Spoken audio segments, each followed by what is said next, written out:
Okay. Good morning, Youth Life. Good morning! Afternoon pala. Hindi, tinetesting ko lang kayo. So, good afternoon na, guys. And I hope okay kayo. Yung mga, ayun nga, so yung CR natin, pagtiisan nyo lang. And then, so we will start our series na. So, ang series pa rin natin is the letter to the Galatians. And meron tayong 2 weeks pa dahil next week is anniversary. So we will talk about it bukas. Pero so after nito, yung susunod na na week is ako na rin yung mag-i-speak nun. Dahil next week si Kuya Raymart yung mag-i-speak sa anniversary. And hindi dito. Pero Galatians 2:20 pa rin yung team natin. So, ito na. So, nandito na tayo sa pangalawang story. Direct appeals ni Paul concerning sa Galatians. And, before we start, naman, dahil may bago tayo, si Loret. Nakakailan napagkamahalan ko rin eh. Pero ayun, so backstory nung Book of Galatians. So, si Paul nagsulat ng letter sa Galatian church. So, binild niya na church. And sabi niya dyan is, dito siya nag-proclaim ng gospel and doon siya nagtayo ng church sa Galatia. Then, siguro, siya doon, nagturo siya doon, and then, nung umalis siya, bigla may dumating na mga syempre, wala na si Paul. Punta na tayo doon sa church na tinayo niya. Then, may mga false teachers na dumating. So, false teachers, yung mga nagtuturo ng hindi dapat, no? So, yun na lang yung mas mababaw na, para mag-gets natin. And then, nung dumating yung false teachers doon sa church na tinayo ni Paul, nagturo sila ng na-convince sila doon sa maling turo na tinuro sa kanila.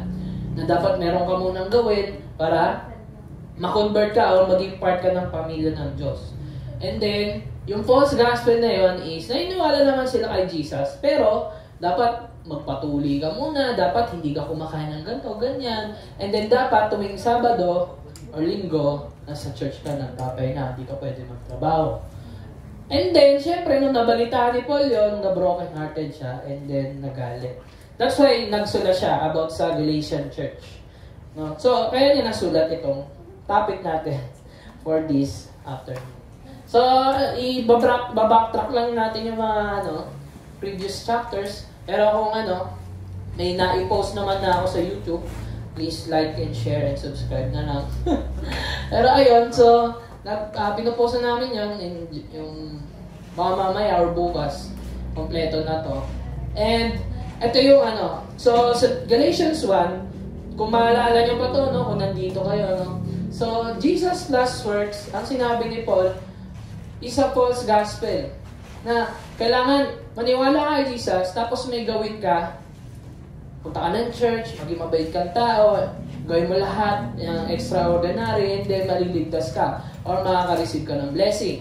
That is a false gospel. So, lagi natin inuulit yan dito sa series na to. And then, ang gospel is, Jesus is equals to salvation. What Jesus has done only is the true gospel. Kung ano lang yung ginawa ni Jesus, wala tayong ambag doon. Hindi mo siya tinulungan na iakyat sa cross, no? Pero, siya yung doon. Siya nag-volunteer para sa atin, and then mamatay for us, no? And, ayun nga. So, bakit Jesus equals salvation? Mamaya, malaman natin. And then, sinabi ni Paul, this gospel must be preached, yung ginawa ni Jesus, or else you will be accursed. Kung hindi ito yung tinuturo mo, hindi ito yung pinaniniwalaan mo, you will be accursed. Hindi ka dapat nasa church na to. Kasi, nanggugulo ka lang, parang gano'n. So, this gospel ay di gawa-gawa lang ni Paul or ng ibang tao, kundi galing kay Lord. Kaya na pinipilit to.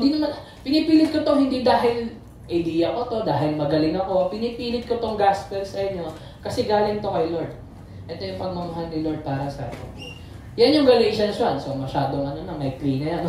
Galatians 2, sabi dito, if you believe the gospel of Christ, dapat din tayo mamuhay na alam natin to. So, hindi mo lang siya basta alam. Dapat nakikita sa buhay mo. And I mean, hindi naman dapat. I mean, kapag alam mo siya, automatically, lumalabas siya sa katawan mo. Kunyari, uminom ka ng tubig, for sure, papapawisan ka o iihi ka, di ba? Ganun siya. So, kung alam mo yung gospel, dapat alam mo to. If Jesus accepts you or loves you, your response is to accept others just like how He accepts you. So, di ba, pwede ba yung pinatawad ka ni Lord tapos pagdating sa ibang tao, hindi ka nagpapatawad? Ibig sabihin, hindi mo talaga alam o hindi mo ramdam kung ano yung gospel sa buhay mo. So, yun yung sinasabi ni Paul. Then next, and we are made righteous. Ayan, yung righteousness. Yung pagiging matuwid dahil kay Jesus at hindi dahil sa pagsunod sa law or sa Ten Commandments. Hindi dahil mukhang nape-perfect mo siya pero di naman talaga is mabuti ka ng tao or matuwid ka na sa harapan ng Diyos. No? Lahat tayo makasalanan. Pero dahil kay Jesus, we are made righteous. And then, if magiging righteous tayo, sa pagsunod sa law, edi sana, di na lang namatay si Jesus sa krus. Kung kaya pala nating maligtas sa sarili natin, bakit pa kailangan bumaba ni Jesus? Eh, ba't pa bababa dyan? Kaya naman pala nila eh. Pero hindi, di ba? Bumaba pa rin si Jesus, ginawa yung hindi natin kaya gawin, and namatay sa krus para sa ating kasalanan.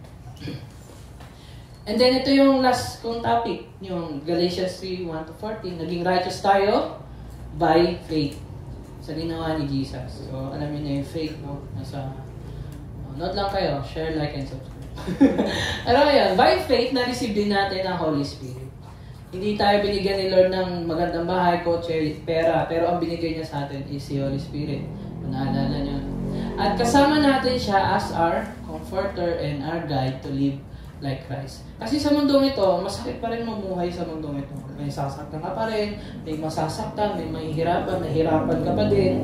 Pero, hindi tayo iniwan dito ni Lord na parang wala lang. Nagpadala siya ng magko-comfort sa'yo every time na you need Him. Every time na, sa araw-araw. And He will guide you to live like Christ. No?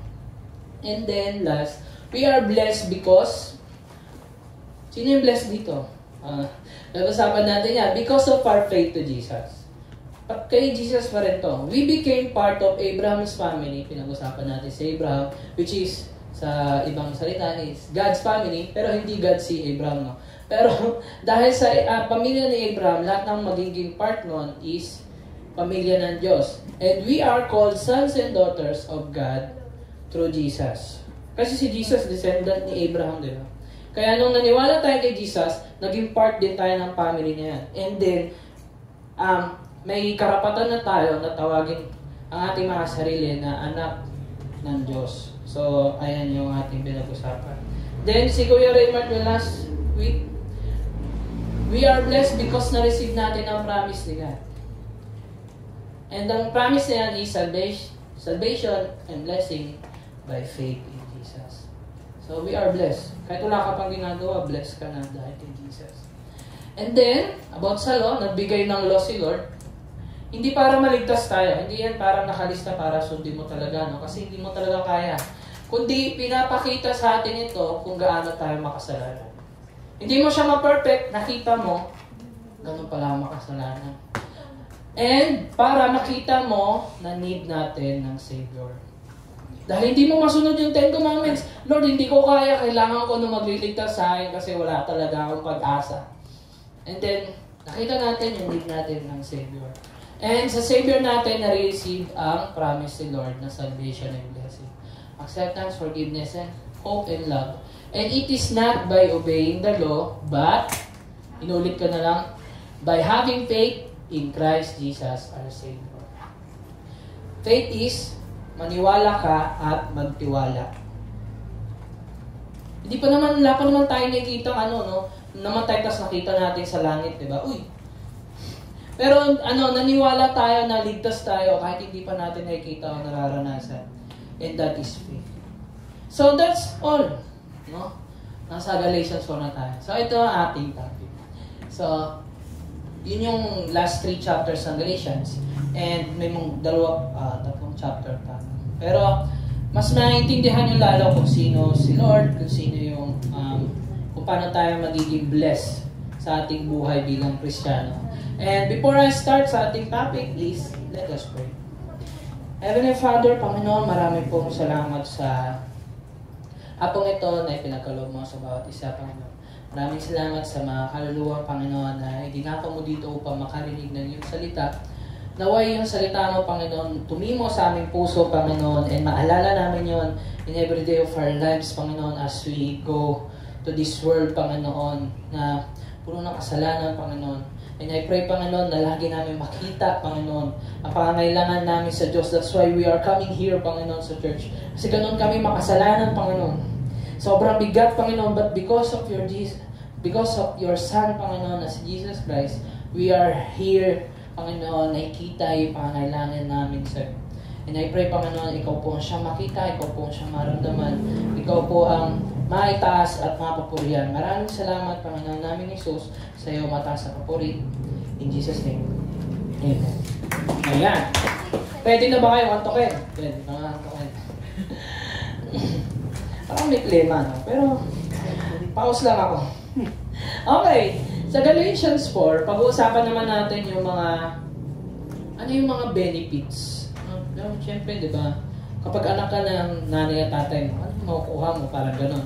Or, anong patunay na talagang anak ka ng Diyos? So, makikita natin yun dito. So, we are sons and heirs. So, yung sons dyan, hindi lang, basta hindi kasama yung babae mo. Pero hindi. Ano yan? Parang anak yan sa Tagalog. So, ang anak, it's either babae or lalaki. Pero yun yung pinupunto dyan.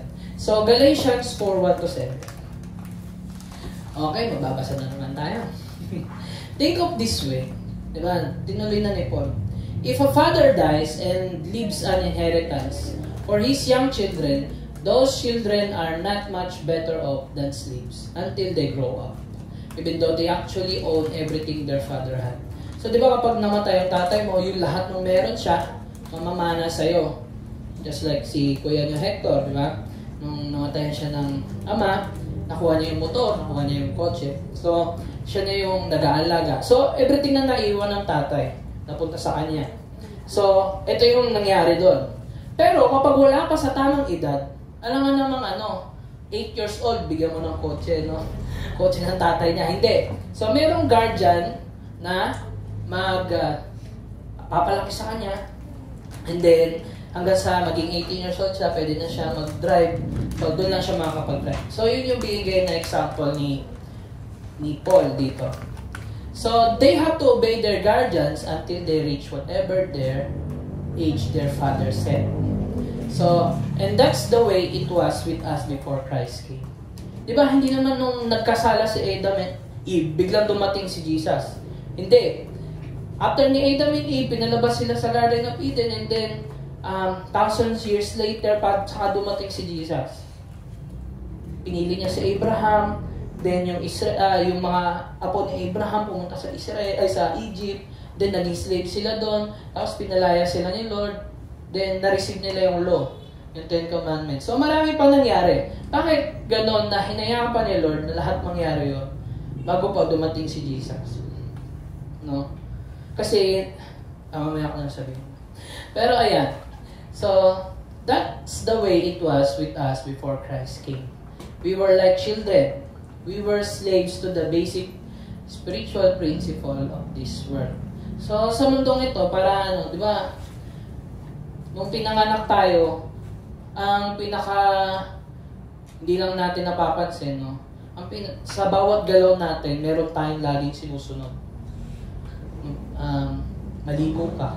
Laging example ni Kuya Rimar. Toothbrush ka. laging ganito, laging ganyan. Parang pumasok ka sa school, dapat sakto sa oras, huwag ka malilate. Diba? O pagkatapos ng school, umuwi ka agad. Tapos kumain ka sa tamang oras. Diba? Parang sa mundong ito, dapat lagi natin magawa yung dapat gawin. And parang ang feeling natin is parang, ayun nga, sinasabi diyan, we were slaves. So parang pinalaki tayo ng mundo na to na slave.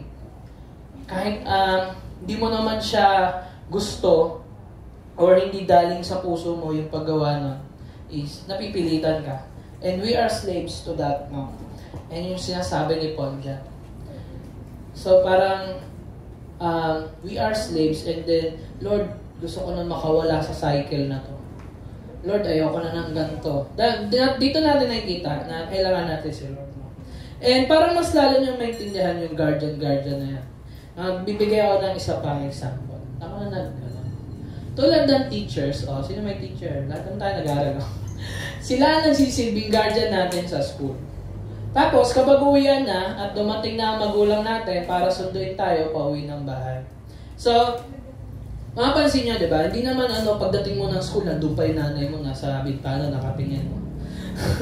Tingnan ka kung okay ka ba mag-aral sa school. So, sabang nasa school tayo, teacher yung nagbabantay sa atin, nagtuturo kung ano yung mga dapat gawin.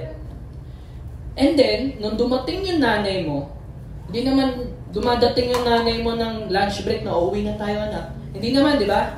Kailan nang dumarating yung magulang? Siguro naranasan nyo to ng mga kinder or elementary kayo. Dumarating sila para sunduin kayo mga anong oras. Pag-uwian na talaga. So, there's a time talaga kung kailan darating. So, ganun din kay Jesus. Meron talagang time kung kailan siya darating. And then, ganun din sa magulang natin. Para sunduin tayo. Pauwi ng bahay. And then, ngayon, nakauwi ka na ng bahay. Susunod ba yung teacher mo? Di ba? Hindi. Yung teacher mo, uuwi na rin siya, di ba? So, hindi, kumbaga, nung time na yon, sa mga time na nasa school tayo, nasa teacher ka. Then after nun, magulang ka sa bahay mo. Dahil, kasi, ano ba sabi ko dito? Dahil ba sa teacher kung bakit tayo makakauwi sa bahay? Kumbaga, dahil ba sa teacher, siya ba yung maghahatid sa atin sa bahay? Ilang ba estudyante ng teacher? Mga 30. Isa-isa niyang ihatid, di ba? Nahirapan siya. Hindi applicable. And then, yung teacher mo ba magsasabi sa magulang mo na, ito na yung anak mo. Ipasok mo na dyan sa bahay mo. Parang ganun ba? Hindi naman ganun, di ba? Anong dapat? Ang magulang mo ang magpapasok sa'yo sa bahay, di ba? medyo weird. Pero ganun yung yun nandito. And then, pagdating ng bahay, hindi na tayo utusan ng teacher. Hindi na yung teacher nag-uutos sa atin. Nanay na natin. Magulang natin. And then, pero, ang naging role ni teacher, lahat ng natutunan niya, na-apply natin ngayon sa bahay, sa mga friends natin. Then, same din, no? So, dahil sa magulang natin, meron tayong bahay na uuwian. Kung bakit tayo nakakauwi. Dahil ba sa'yo, bilang anak, meron kang bahay or ikaw ba nag-provide ng bahay para sa sarili mo? Hindi, yung magulang natin. So, anong ibig ko sabihin dyan?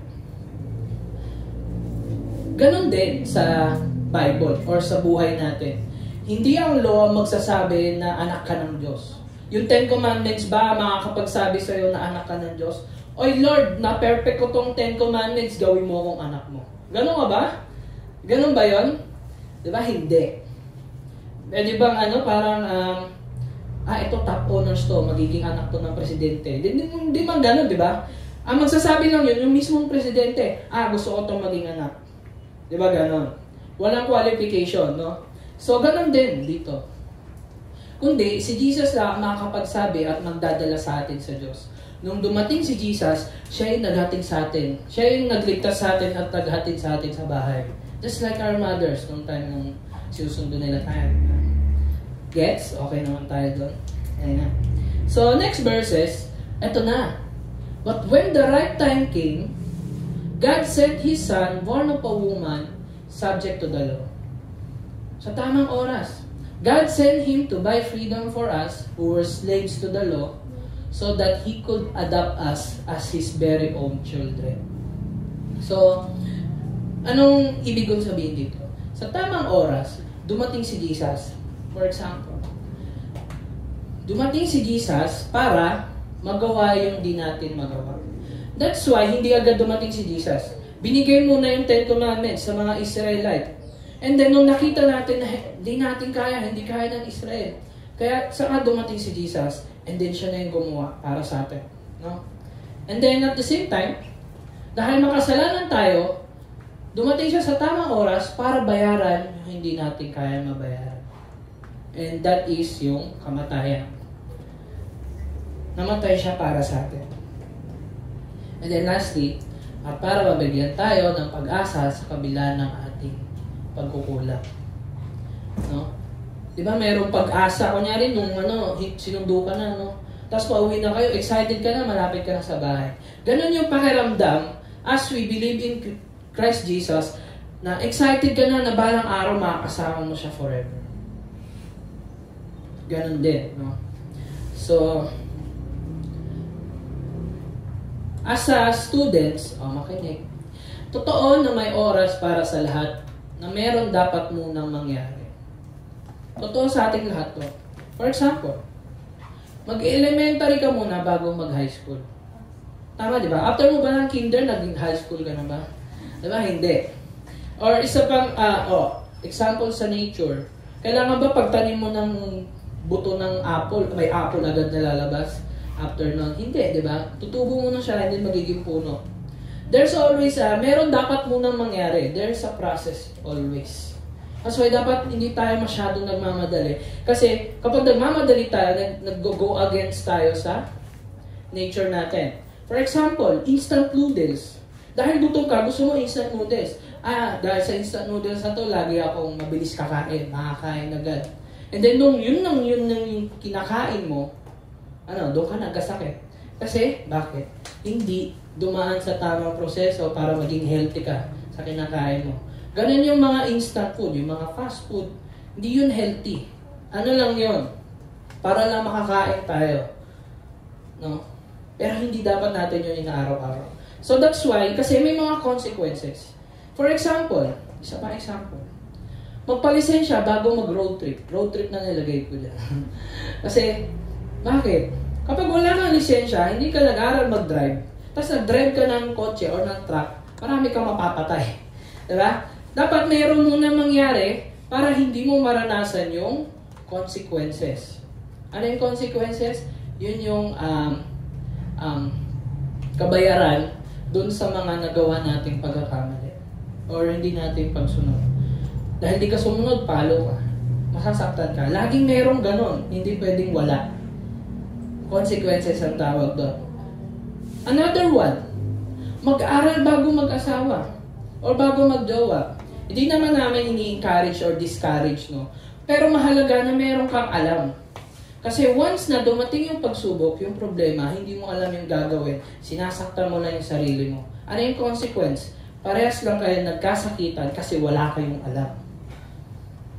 Kaya huwag tayo masyadong mamadali, guys, ha? Ano pa? Magpakasal bago mag-sex. Yun yung natutunan natin kay Pastor Ronald, di ba? Kasi bakit? Maraming masasaktan kung uunahin natin yung ganun. Kasi wala tayong assurance na yung tao mag-i-stay sa buhay mo. And then ending, papalit-palit ka, ending, magkakaroon ka ng sakit, AIDS. That's why, ang gusto ni Lord, hindi naman to para pahirapan tayo. Kundi ang gusto ni Lord is para rin sa ikabubuti natin. Ano pa? Mag-aral bago magtrabaho. Makakapagtrabaho ba pag wala kang alam? Hindi ka tatanggapin, di ba? Another one, mag-toothbrush bago matulog. Di ba? Pag di ka nag-toothbrush bago matulog, pag-gising mo, dragon ka. Di ba? Na good morning ka lang, nahimatay yung close-up mo. Di ba? Ano pa? Maligo bago pumasok. Alam na natin. So, dapat meron munang mangyari para hindi tayo makaranas ng consequences. Anong sabi ko dyan? May tamang oras para sa lahat ng bagay. At hindi yun para pahirapan tayo. Hindi yun para mahirapan kayo. Kundi para mailayo tayo at hindi tayo mahirapan sa consequences ng di natin pagsunod. And anong mangyayari? Hindi lang yan consequences. Pag nagawa ka ng kasalanan sa harap ng Diyos, ang kabayaran ng kasalanan is kamatayan. Hindi natin may iwasan yun. Hindi pwedeng wala. So, alam na natin yung mga right timing. Dapat maging aware tayo doon. Hindi yun para pigilan kayo. Or feeling nyo, masyado namang strict. Hindi. Para yun sa'yo. Sige, move on na tayo.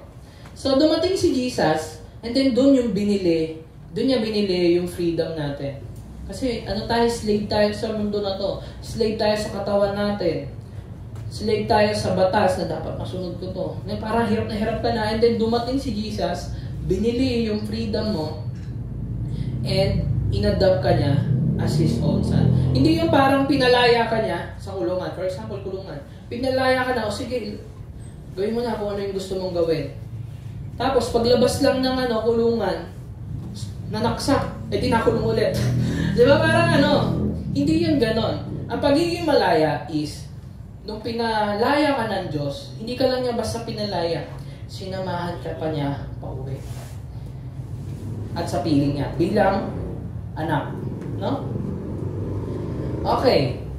And because we are His children, alam na natin, anak tayo ng Diyos dahil kay Jesus, God has sent the Spirit of His Son into our hearts, prompting us to call out, Abba Father. That's why, nakakapagsabi tayo ng tatay sa ating Diyos dahil yun sa banal na Espiritu.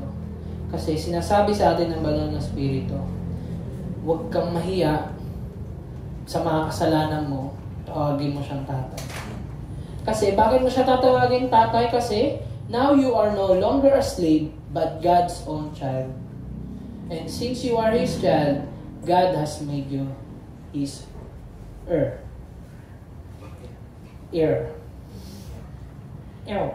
Okay. Sa'yo. Hindi ito isa pang Hindi dahil pinanganak ka ng nanay mo or kirinate tayo lahat ng Diyos, tatawagin ka ng anak. Hindi. Lahat ng makasalanan, kaaway ng Diyos. And dahil may mga taong naniwala kay Jesus Christ, sila lang yung tinatawag ng anak ng Diyos. Ayun na, sinabi na nito. Dahil kay Jesus, we are once slaves ng ating mga kasalanan. And kinuha tayo bilang anak. Hindi lahat ng tao anak ng Diyos, kundi mga piling tao lang. So, anong ibig sabihin ng heir? Yung mga pagsabi? Heir. Honey. Heir. Heir. Sino mga pagsabi? Alam niyo ba? Tagapagmana. Yun, tagapagmana. Iisipin ko pa yung iba pa Kala ko yun. So, ano natin yung heir? Ano ibig sabihin ng heir? Tagapagmana sa Tagalog. Sabi dito sa 2 Corinthians, for you know the grace of our Lord Jesus Christ, that though He was rich, yet for your sake He became poor. Diba ang Diyos, anak siya ng Diyos. And then, bumaba siya sa lupa para lang maging mahirap para sa ating lahat. Mayaman, naging mahirap, and then lahat ng naniwala kay Jesus so that you by His poverty might become rich. So dahil kay Jesus, naging mayaman tayo. Bakit ko nasabi yung verse niya? Kasi sabi dito sa Hebrews 1 and 2. Long ago, many times and in many ways, God spoke to our fathers by the prophets. But in these last days, He has spoken to us by His Son, whom He appointed the heir of all things. So, na kay Jesus, lahat ng bagay. Yung buong universe, na kay Jesus na. Si Jesus na yung may hawak sa buong universe. Though whom also He created the world. So, pero dahil pa rin sa Kanya, kaya na-create ang lahat mo. Pero siya yung tagapagmana nun. And kung si Jesus ang tagapagmana ng lahat, and tayo ay anak din ng Diyos, Jesus become heir of all things, and as adopted children, we are His co-heirs. Kasamang tagapagmana. Kung na kay Jesus ang lahat, nasa atin din ang lahat. Narinig nyo naman na sa amin na si Jesus is nasa atin na, di ba? And then kung na kay Jesus ang lahat, at nasa si Jesus, nasa iyo na rin ang lahat. Ano ibig kong sabihin nun? Kapag nakasama mo na ang Diyos forever, nasa iyo na rin ang lahat. hindi mo mararamdaman na parang may kulang. Doon mo mararamdaman yung kompleto ka. That's why marami sa atin naghahanap ng jowa kasi ikaw ang magkukumpleto sa ating buhay. Hindi totoo yun. Si Jesus lang yun. Si Lord lang yun. At kay Lord mo lang mararanasan yun. Bonus na lang na magka-jowa ka, magkabahay ka, lahat ng bagay na meron sa mundo na to, bonus na lang yun. Kasi ang pinaka-blessing na matatanggap natin at magkukumpleto sa atin is si Jesus Christ. So, yun yung sinasabi ni Paul, no? Na tagapagmana rin tayo. Kung si Jesus nagmana ng lahat, tagapagmana din tayo ng lahat ng blessing na meron si Jesus. So, itutuloy natin yung kwento ni Paul. At tinagalog ko na to, 8 to 20. Sasamahan niyo ako magbasa. So, that's why, wala namang masyado na topic dito. Pero, pakiramdaman nyo na lang yung nararamdaman ni Paul habang sinusulat na to. O, sige, basa. Bilang. 1, 2, 3. Dati nung hindi nyo pa ang Diyos, aligid kayo ng mga hindi totoong Diyos. Ngayong kilala niya ang Diyos, o mas tama sabihin, ngayong kilala na kayo ng Diyos, bakit gusto niyo pa ulit bumalik sa mga hinahanap walang kwentang mangyayari sa mundo? Gusto niyo ba talaga maging aligid nila ulit? Anong sinasabi ni Paul dito? Na may mga Diyos-Diyosan tayo na hindi naman talagang totoong Diyos. And then, nung nakilala natin si Lord dahil kay Jesus, ngayon, bakit mo gustong bumalik doon sa mga hindi totoo? Bakit pa rin tayo yung nag-iisip kung paano maliligtas yung sarili natin? Eh, sinabi na nga dito na si Jesus lang makakapagligtas sa atin. Minsan kasi, akala natin, Jesus parang kulang ka. Jesus parang hindi sapat na ikaw lang. Kailangan may gawin ako. Kailangan mag-serve ako. Kailangan kasama ako sa church. Kailangan may gawin ako. Hindi totoo yun. Bakit? Kasi sinasamba mo yung mga bagay na gusto mo para sa sarili mo. Hindi yung mga nais ng Diyos. No? Ito yung ginagawa ng Galatians. Bumabalik sila doon sa turo ng mga false teachers na patuloy ka para maligtas ka. Ito gawin mo para maligtas ka. Ito gawin mo para maligtas ka. And hindi totoo yun. Basa next.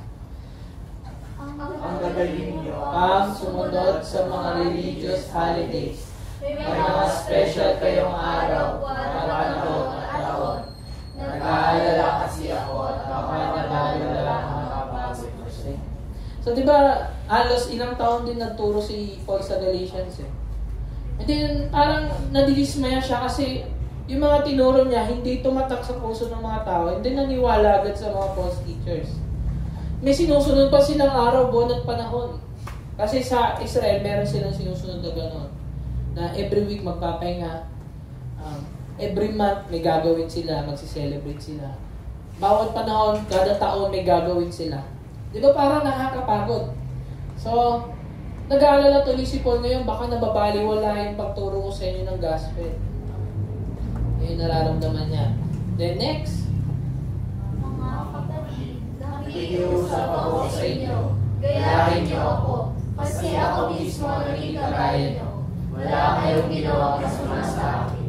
Alam niyo naman ang dahil sa sakit ko, kaya ako unang nag-preach ng magandang balita sa inyo.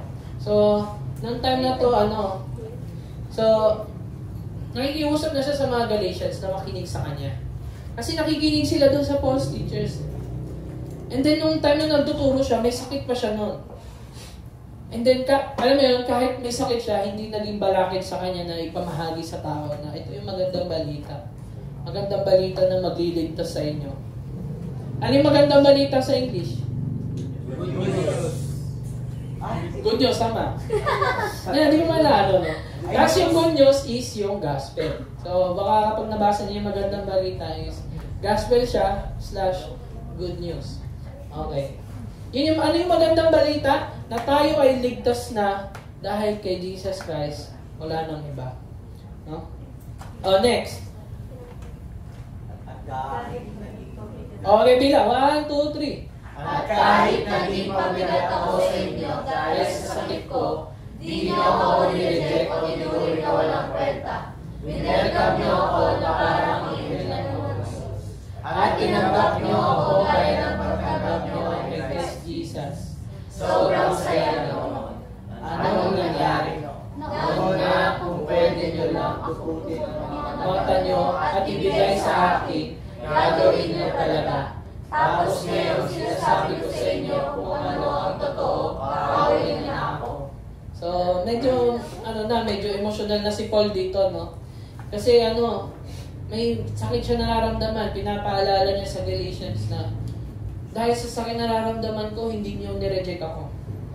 For example, meron nagpipreach sa inyo, no? Tapos may sakit na nararamdaman. Maniniwala ka ba? O bakit di ka mapagaling ng Diyos mo? 'Di ba? Pero sinasabi niya, hindi galing sa akin tong turo na to, kundi galing sa Diyos. And then, saan sila namangha? Kasi kahit may sakit siya, nagagawa niya pa rin magsalita sa mga taga-Galatians. And then, sa sobrang saya nila kay Paul, and then talagang followers sila ni Paul, parang anghel siya. Parang nakita nila, Paul, parang kang anghel na galing talaga sa Diyos. Kasi sa sobrang ganda ng balita na ipinamahagi mo sa amin.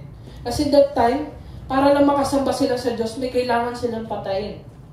Papatay sila ng anak, papatay sila ng kahit ano, para lang makapagsamba sa Diyos nila. Pero dito sinasabi ni Paul, hindi nyo na kailangan gawin yan dahil ligtas na kayo, dahil meron nang namatay para sa inyo. At yun ay si Jesus. And then, ngayon, sa sobrang bangha nila kay Paul, ano nangyari?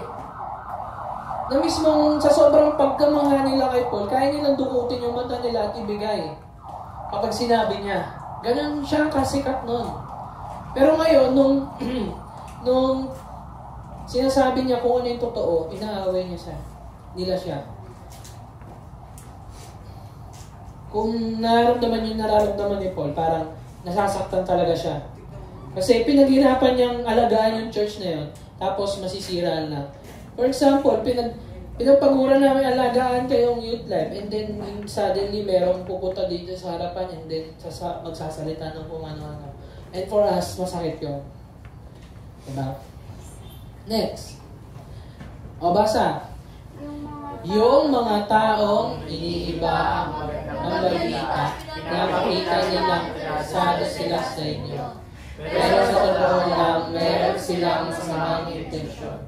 Gusto nila kayong isayaw sa akin para maging interesado din kayo sa kanila. Okay lang naman magkaroon ng interes sa isang bagay kung mabuti ang intensyon at hindi lang kasama niyo ako. Ngayon, imagine meron kang mga kasama na mga friends na kinakaibigan ka para meron silang layuan na ibang tao. Yun yung naramdaman ni Paul. Ito mga may sumasabi. yung mga false teachers, sinisiraan nila si Paul para mas malayo yung loob nila kay Paul, and then mas mapalapit sila. And then yun naman yung nararamdaman ng mga taga-Galatians. And then nahihirapan sila. Nahihirapan si Paul kasi yung sinusundan nila is maling mga tao, and then okay lang naman mayroon kang lapitan o maging interesado ka sa isang bagay, pero dapat yung makakabuti sa atin at hindi makakasama. So, tapos na tayo ito sa kwento ni Paul, and then let's move on sa last natin. Galatians 4:21 to 31. We are once slaves and now we are free. Sabi niya dito sa Galatians 4:21. So, in English ko na ulit. No? Tell me who you want to live under the law. Do you know what the law actually says? Gusto mong sundin yung 10 Commandments, pero alam mo ba kung bakit kailangan mo siyang sundin? Parang yung sinasabi niya. The scripture says that Abraham had 2 sons. O merong kwento. Si Abraham merong 2 anak. One from his slave wife and one from his freeborn wife. The son of the slave wife was born in a human attempt to bring about the fulfillment of God's promise. But the son of the freeborn wife was born as God's own fulfillment of His promise. So para maintindihan nyo to, ikukwento ko yung kwento nila Abraham, Sarah, and Hagar. sa Genesis 16. Di ba si Abraham pinangakuan ng maraming anak, descendant? Pero ugod-ugod na siya, mga 99 years old na siya. So, sa pananaw nila, sa ganong edad, wala nang magkakaanak. Maski yung asawa niyang si Sarah, matanda na rin. Mga nasa 90s na rin. Magkakaanak pa ba yun? Di ba parang hindi ka panipaniwala? Pero nung naniwala si Abraham, sa sinabi ni Lord na yung mga bituin niyan, ganyan magiging karami yung anak mo. Naniwala si Abraham. And then, dumating si Sarah. Si Sarah, meron siyang servant. Ang pangalan si Hagar. Ngayon, nalaman ni Sarah na magkakaanak pa kami ni Abraham. Sige, gawa tayo ng paraan. Talagang imposible na ako eh. O sige, si Hagar na lang. Makipagsiping ka kay Hagar, and then yung anak niya, siya yung magiging tagapagmana natin. So, si Abraham naman, sumunod naman.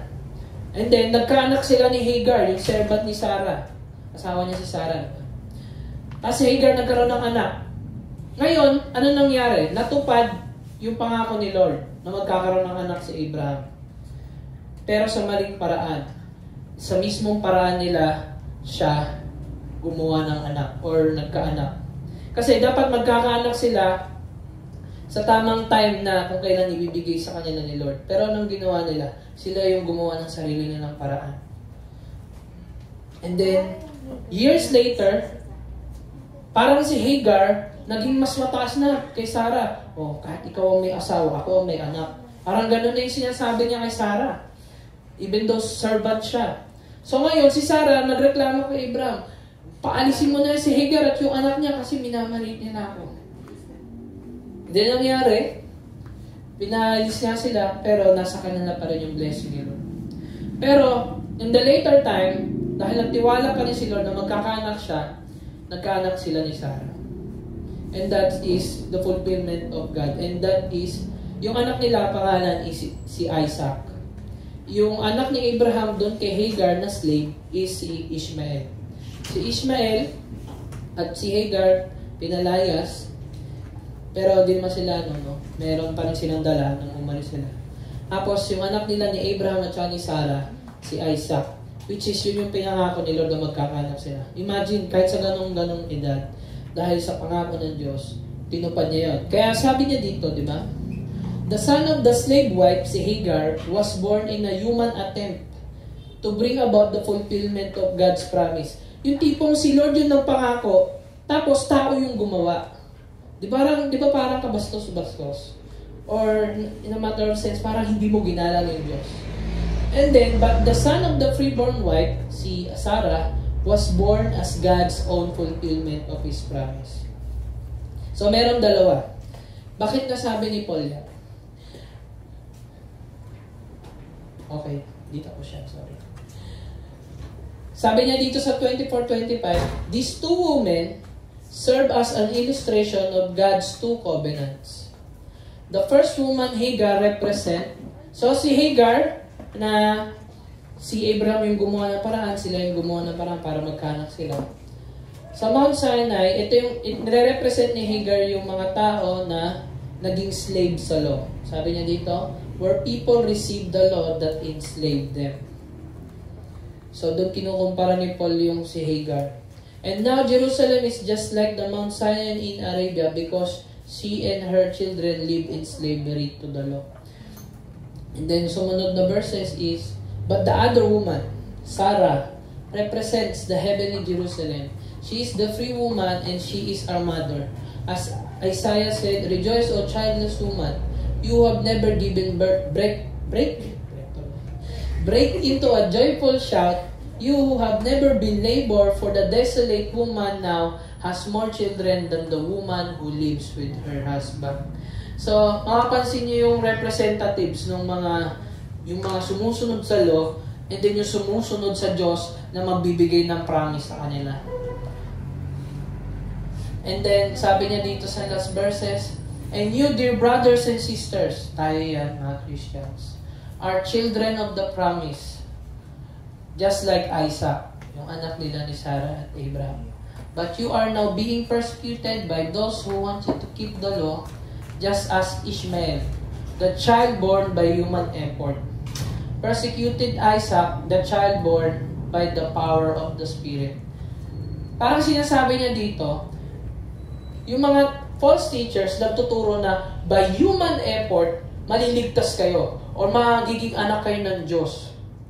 Pero ang sinasabi ni Paul, by the power of the Spirit na nanggagaling sa Diyos, marireceive niyo yung kaligtasan.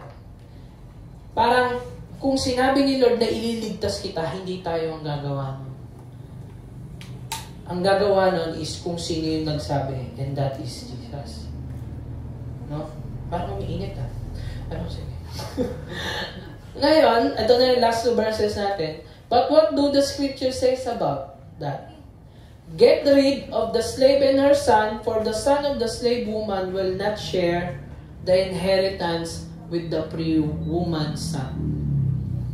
Anong sinasabi ko dito? Na hindi magiging anak ng Diyos yung mga tao nagre-rely sa sarili nilang kakayahan.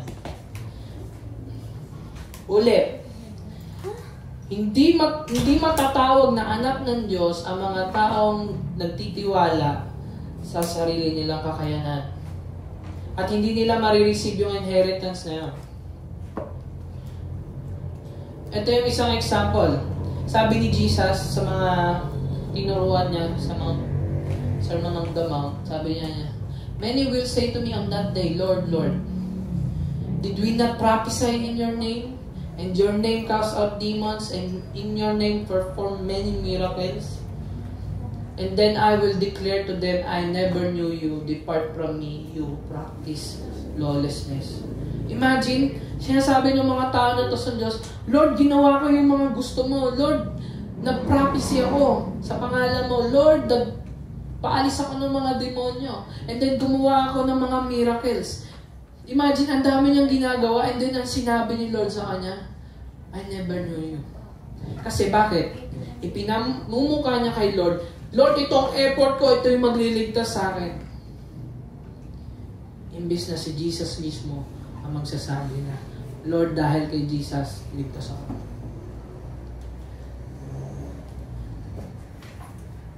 That's why, sa last verse natin, so dear brothers and sisters, we are not children of the slave woman. We are children of the free woman. Tayo yung mga anak na malaya na. Hindi na tayo parang yung laging napipilitan na gumawa ng kahit ano. No?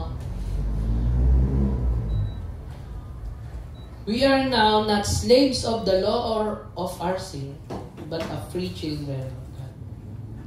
Hindi na tayo slave nung 10 commandments na yan. Hindi na tayo slave ng ating mga kasalanan. Hindi na tayo slave ng kung ano yung mga bagay na gusto natin. The true freedom is yung nagawa mo yung kung ano ang tama. Minsan hindi natin alam kung ano ibig sabihin ng freedom. Ibig sabihin ba ng freedom kahit ano pwede mong gawin? Kasi ang sabi dito, false freedom is yung ginagawa mo kung anong gusto mo, tama man o mali. Alam mong mali, ginagawa mo. Alam mong tama, ginagawa mo, pero may mga tinatapakan ka pa rin tao. May nasasaktan kang tao. Hindi malaya ang tawag doon. Dahil ang totoong kalayaan is ginagawa yung kung ano yung tama. Another one. True freedom is yung di ka napipilitan at walang guilt. Malaya ka, yung walang pumipigil sa'yo, walang burden, walang, ano mo yun? And false freedom is napipilitan ka and wala kang magawa. Wala kang magawa, 10 commandments, kailangan mo sundin yan. Diba? It is not true freedom. You are slave. That's why sabi dito, false freedom is slavery. False nga.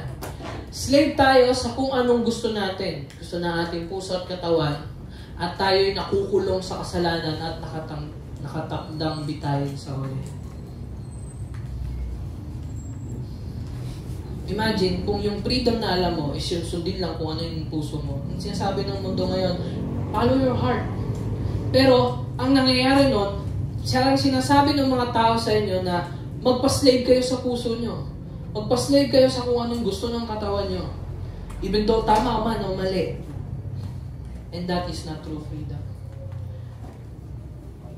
And then, ano nangyayari? Nagiging slave lang tayo sa kasalanan. And dahil sa kasalanan na yon, merong consequence at ang kabayaran ng kasalanan ay kamatayan. At nakatakda tayo bitayin sa uli. Sabi dito sa Galatians 3:22, ano yung sinabi ko? Ito yung last topic natin. But the scriptures declare that we are all prisoners of sin. Yung sin mo yung laging nasusunod sa buhay mo. Yung gusto ng katawan mo, yung laging nasusunod sa buhay mo. Yung mga gusto ng mga kaibigan mo, ang nasusunod sa buhay mo. Mga gusto ng magulang mo para sa'yo, nasusunod para sa'yo. We are all slaves sa kung ano man meron dito sa mundong ito. Always remember that. So, we receive God's promise of freedom only by believing in Jesus Christ. Ngayon, kung alam mo na sa sarili mo na malaya ka na dahil kay Jesus.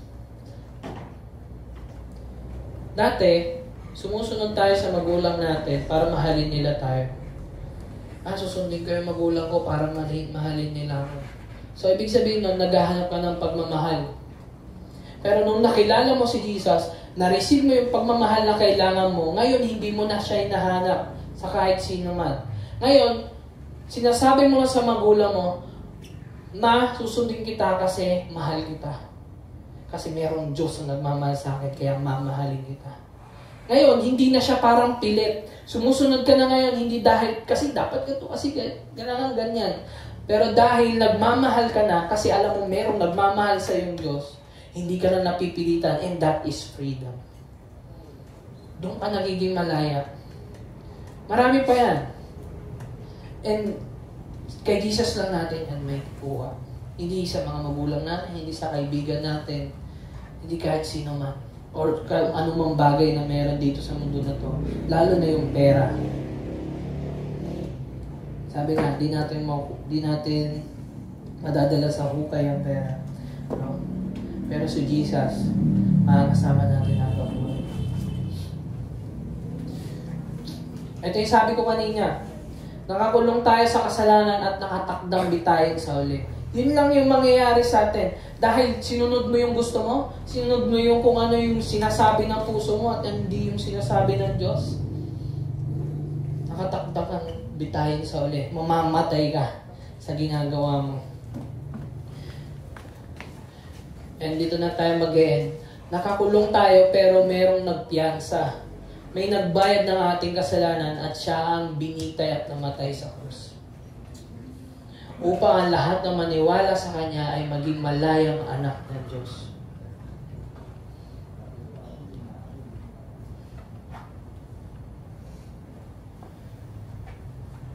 Hindi lang tayo basta naging malaya, kundi dinala niya pa tayo pauwi sa piling ng Diyos Ama upang maging anak na mamahalin at tatanggapin ng pakailanman. Kung alam mo sa sarili mo na minahal ka ng Diyos, na si Jesus na namatay sa Kalbaryo para sa iyo, kaya mo na magmahal. Kung alam mo meron ng Diyos na tumatanggap sa iyo, kaya mo nang tanggapin yung mga tao hindi ka tanggap-tanggap. Magagawa mo na yung mga bagay na magpapalaya sa iyo sa mga bagay na dapat natin gawin. And that is because of Jesus Christ, who died on the cross para sa ating mga kasalanan.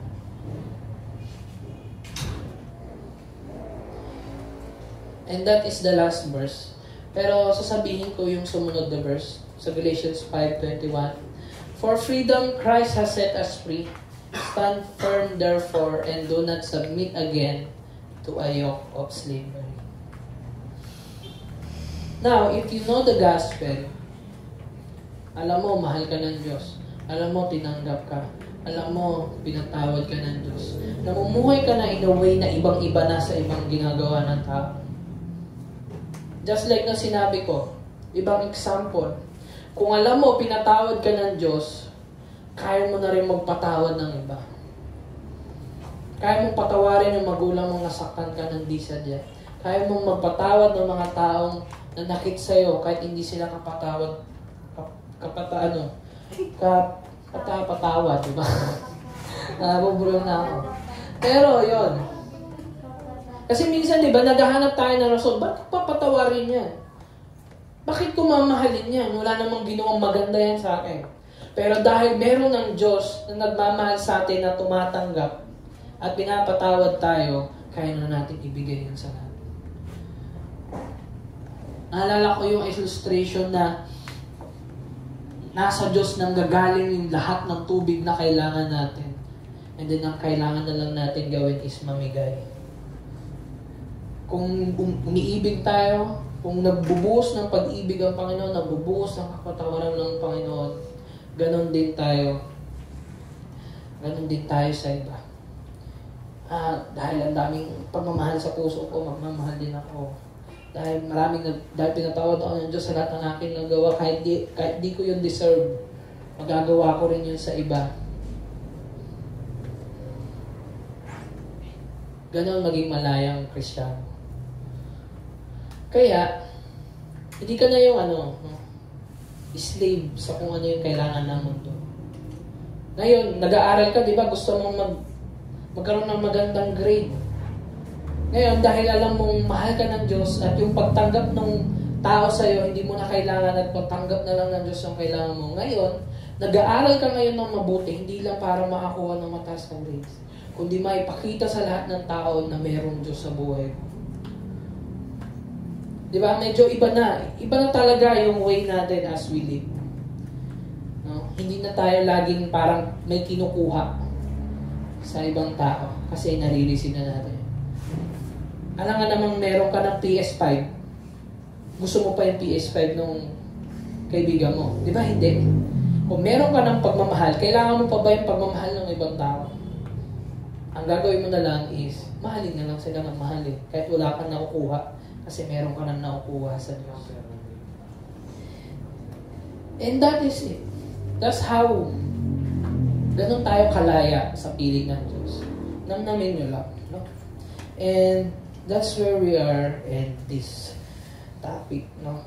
So let us pray. Heavenly Father, Panginoon, marami pong salamat sa kalayaan, Panginoon, na ipinamigay mo, Panginoon, sa buhay. We are free now, Panginoon, na tawagin kang naming Ama. At dahil yun kay Jesus, Panginoon. Lord, malaya na kami, Panginoon, na magmahal, Panginoon, dahil mahal mo kami. Lord, malaya na kami magpatawad, Panginoon, dahil pinatawad mo kami. Malaya na kaming tumanggap, Panginoon, tanggapin ang iba, Panginoon, dahil tinanggap mo kami, Panginoon. Lahat ng mga bagay na kaya namin gawin, Panginoon, ay dahil sa iyo. And we are now living, Panginoon, in a freedom, Panginoon, na kami ay anak mo na, Panginoon. Hindi kami mahihiyang mag-pray, Panginoon. Hindi kami mahihiyang sabihin sa iba, Panginoon, na ikaw ang aming Diyos, Panginoon. Dahil ganun kami kalaya sa piling mo, Panginoon. At maraming salamat, Panginoon.